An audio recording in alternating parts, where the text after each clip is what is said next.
Have you been living abroad for over 10 years but you still want to retire here in the Philippines? Then this community is for you.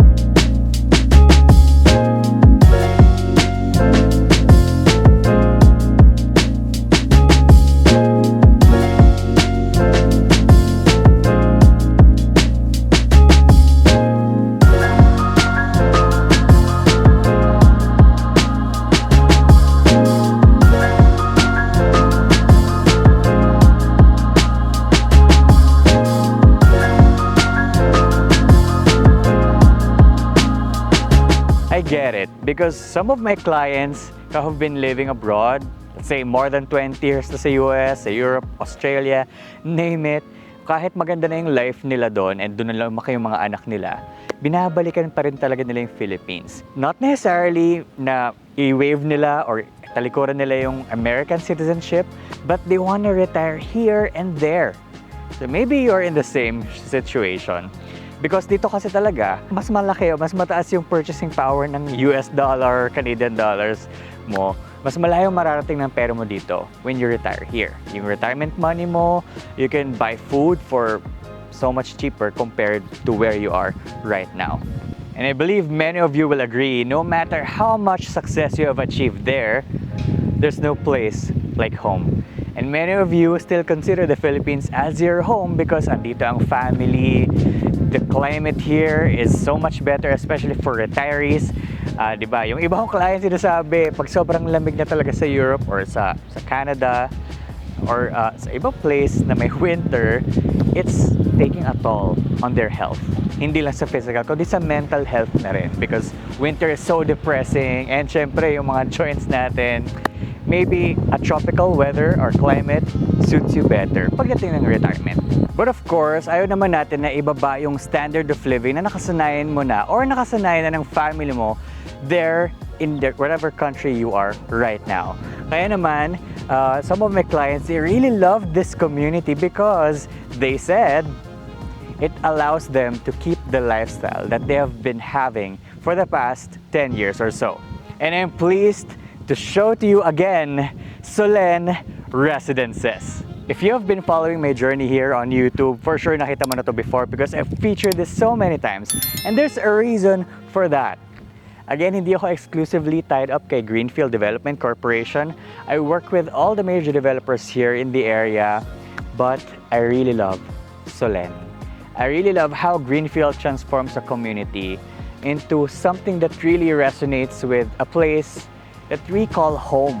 Some of my clients, they describe it as having an American community because bawal ang gate, so maaliwalas and maraming greenery.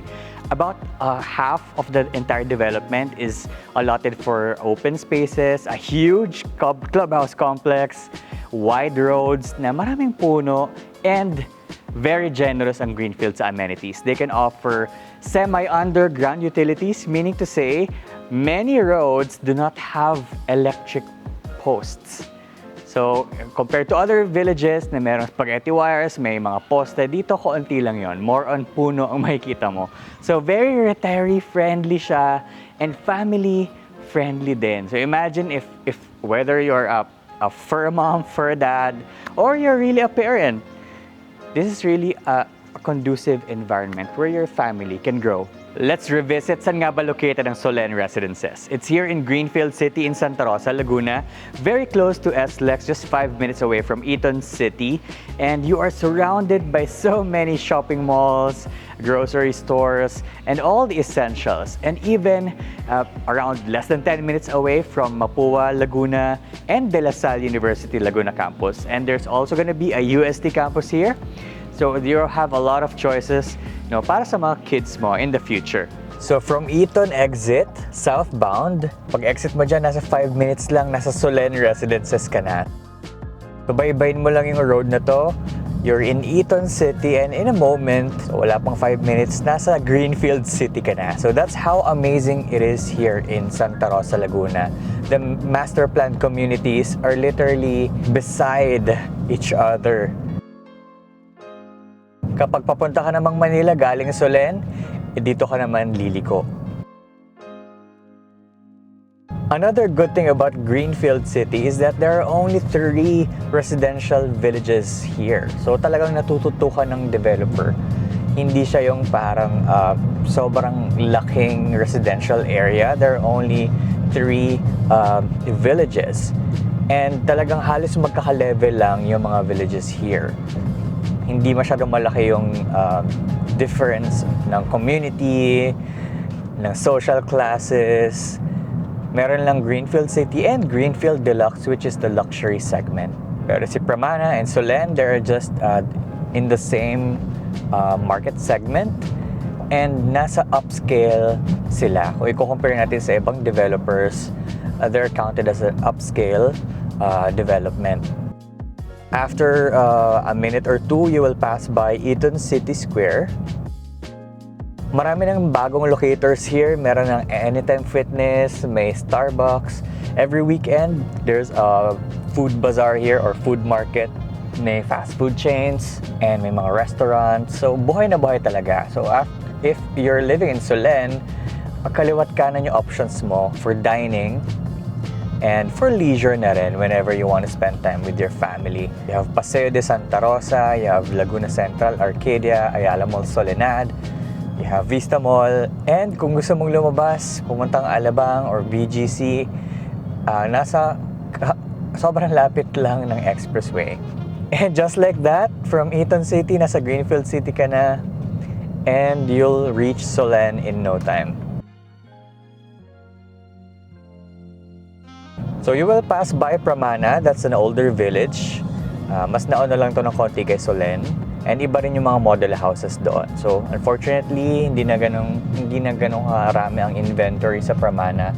So parang very few na lang. Kay Solen, you have a lot of options kasi meron silang bagong faces. Ang gusto ko pa dito sa Solen, meron siyang exclusive road going to the gate. The gate is not along the highway itself. So may a certain degree of exclusivity relative to Pramana.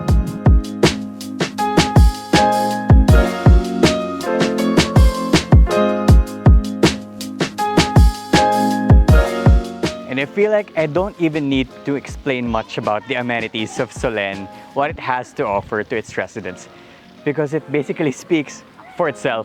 Here you can experience a life without needing to ask for a vacation because this clubhouse complex is for you to enjoy. The amenities will cater for different kinds of people, from families, couples, and retirees.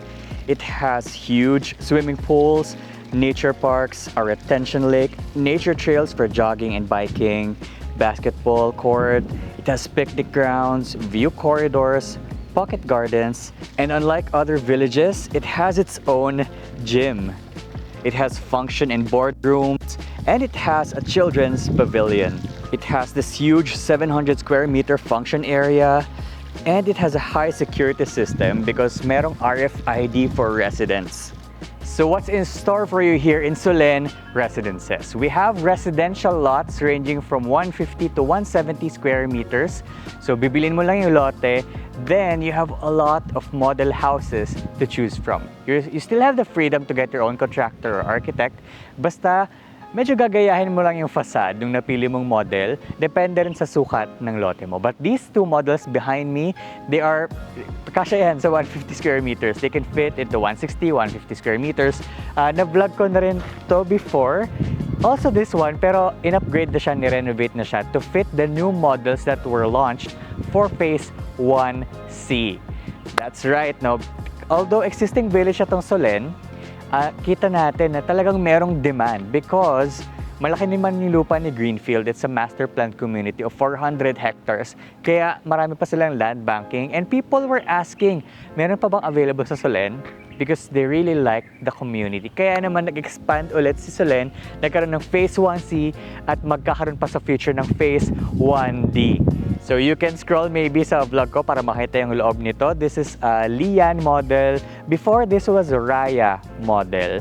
So ililink ko naman sa video, don't worry, para lang ma-imagine nyo gano'ng kalaking bahay ba ang kasya sa 150, 160 square meter. So again, facade lang naman, no, dapat makita yung resemblance, but you can do a certain degree of modifications sa stoneworks, sa glassworks, sa railings. Makikita mo naman sa community, no, pag nakita mo yung mga videos ng mga ibang bahay na may mga na-approve naman ng mga modifications. And yung gilid, yung likod, ikaw ang bahala, even the interior.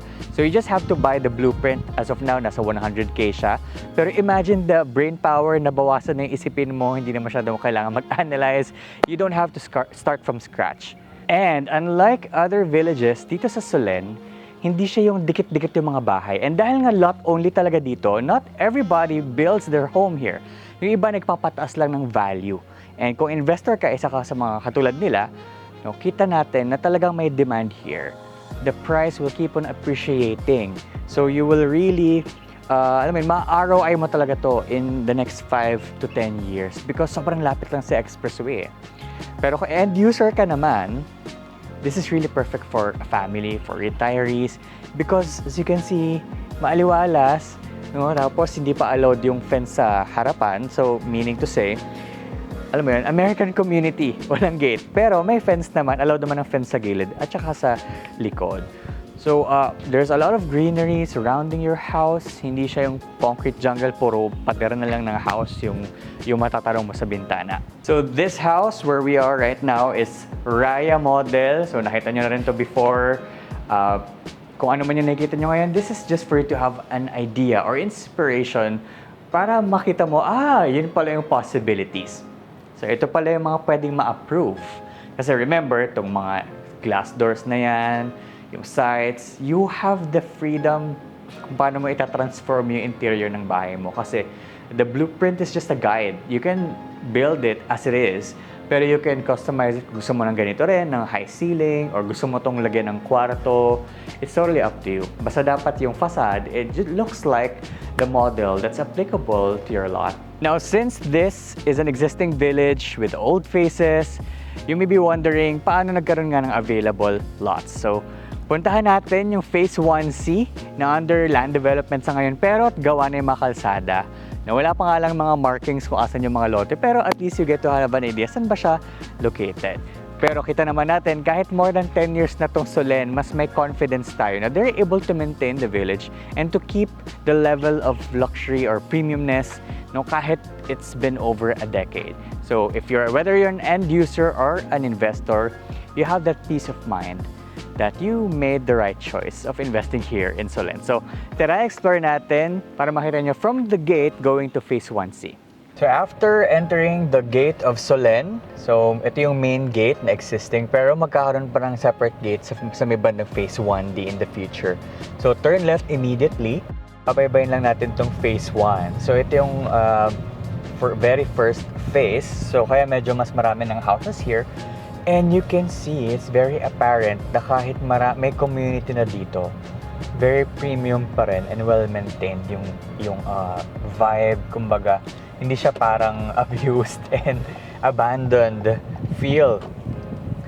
And kita natin na scattered talaga yung mga pocket parks and mga open spaces here. And it's really ideal for families. And live in action, may mga kids na naglalaro ngayon sa playground. Itong mga bahay pala na to sa Phase 1, makikita natin, usually mga lote dito, cut dito, mga nasa 150 plus, yung mga inner lots. Mga 153, 155, so you get to have an idea ganong kalaking house ba ang kasya sa mga 150 na sukat. Yan.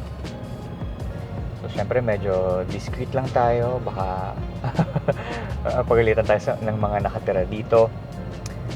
Diba? It's very nice. And ang ganda ng mga puno sa kalsada. And kahit inner roads, malalapad pa rin yung kalsada. Yan. We're now approaching ito na yung dulo ng Phase 1. As you can see, malapit lang sa gate. Diba? Kung ilang minutes to, ganun lang din kalapit. Sakto, golden hour pa sa visit natin. Itong perimeter wall na to, ito yung Phase 1C. Papasukin natin yan ngayon.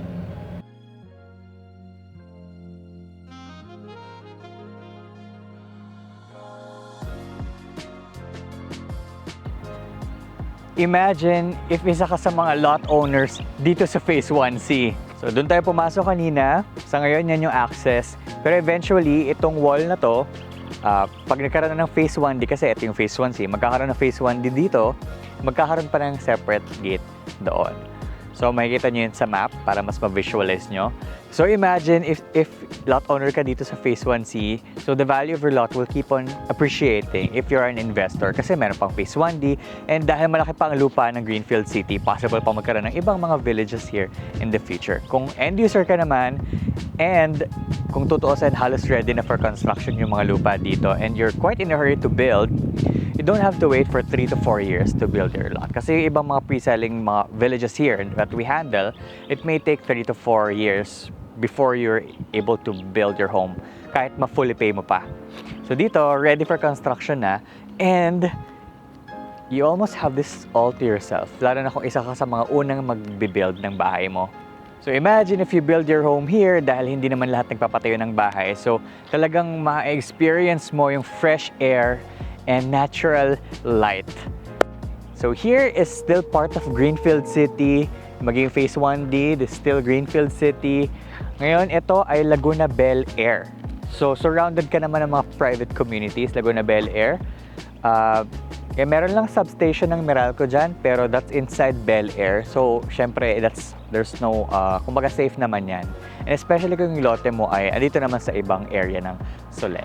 Then, this one naman is yung church sa loob ng Laguna Bel Air 2. So, you have peace of mind. Di ka mag-aalala na yung baka mamaya may sumulpot na bad, parang not so pleasant community because you're just surrounded by pleasant premium communities. So how much is a lot here in Solen Residences Phase 1C?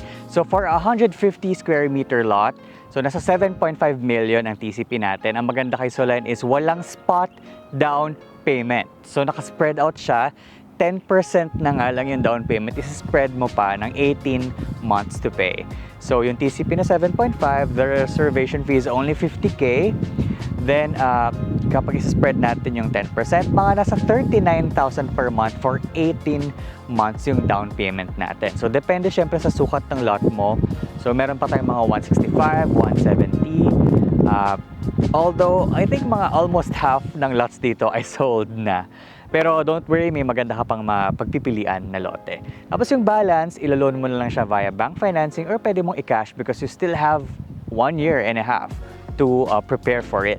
After the down payment, if 20 years to pay, the monthly amortization would be 55K with an income requirement of 180K. If 15 years to pay naman, 63K ang monthly amortization mo at 7.5% interest with an income requirement of around 210,000 pesos. The other charges is at the end, bago mo ipasok sa loan, sa around 343K depending on the lot area. I hope through this video you were able to appreciate Solen even more as much as I do because I really love this village. Kita naman sa channel ko, no, I've featured this so many times and I will keep featuring it in the future because that's how much I am invested in this. So again, I'm not exclusively tied up to Greenfield, but it speaks volumes because I've seen every single village in Santa Rosa, Laguna, particularly in the New Valley Greenfield area, but this sobrang, it speaks for itself talaga. The amenities, the value for money, and so unbeatable yung location unmatched yung accessibility. So yeah, if you have any questions or you want to schedule a viewing, don't hesitate to contact me on my mobile number here. That's also my Viber and WhatsApp. So pag mahiya, you can shoot me a message there if you have a question or clarification about this village. And please don't forget to hit the notification bell and the subscribe button so that you're always updated on the new videos that we upload. Once again, this is Earl, the Dynamic Realtor, showing you premium properties you deserve.